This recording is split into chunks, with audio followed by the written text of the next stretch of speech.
Ili uwe kwanza kupata habari za michezo na burudani, subscribe, comment, like pamoja na kushare katika peji yetu. Bwana, mabingwa ligi kuu Tanzania bara mara 4 mfululizo Yanga Afrika hii leo walikuwa na mechi yao dhidi ya Fountain Gate. Mechi hiyo ambayo ilikuwa ni yavuta ni kuvute, pata shika ya nguo kuchanika. Mechi hiyo ambayo ilikuwa ni ngumu kulikweli, ilitawaliwa kwa ufundi mwingi kulikweli. Goli la Yanga la kwanza lilifungwa na Prince Dube na la pili likifungwa na Pacome Zouzoua. Hivyo Yanga walibuka na ushindi wa magoli 2-0. Magoli hayo ambayo yamefanya Yanga kuendelea kung'aa katika ligi kuu kwa kushinda mechi 4 na kudraw mechi 1. Kwa hiyo katika mechi zao 5 Yanga wamekusanya pointi 13. Lakini yote kwa yote wanasema hawajapoteza, kwa sababu hawajapoteza mechi. Hata hivyo bado malengo yao yako pale pale. Wao ni timu kubwa, wao lengo lao kubwa ni kutoa ubingwa, kwa sababu ubingwa huo wanao ndani ya msimu 4 mfululizo. Hivyo kunataka waendeleze ubabe, hawataki unyonge, wanataka wajulikane kwamba wao ni timu ya wananchi, wao ni timu kubwa Tanzania na ni timu kubwa Afrika Mashariki na Kati. Hivyo Yanga wao hivi sasa wanajinasibu kwa kusema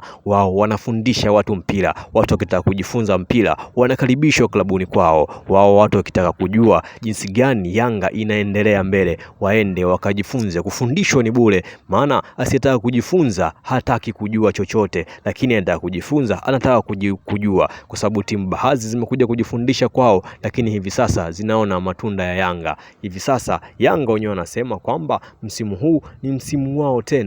Msimu huu wanaotaka ubingwa, wamezamilia. Yoyote yule anayetaka kuja kwa ajili ya kucheza na wao aje tu, maana msimu huu ni msimu wao. Lakini yote kwa yote, leo ilikuwa ni Diala Day, siku ambayo mashabiki walijitokeza kwa wingi kwa ajili ya kumpongeza kipa wao, kwa sababu walifanya kazi kubwa katika mechi dhidi ya GS Kabylie. Hivyo mashabiki walikuja na hela na kumpa golikipa wao huyo. Lakini yote kwa yote, Yanga wenyewe wanasema wao ni timu ya ushindi, wao ni timu ya wananchi. Lakini kiungo wao fundi kabisa kutoka Kenya, Duke Abuya, amechaguliwa kuwa man of the match wa mechi hiyo ambayo imemalizika kwa ushindi wa magoli 2-0. Bwana, ili kwanza kupata habari za michezo na burudani, subscribe katika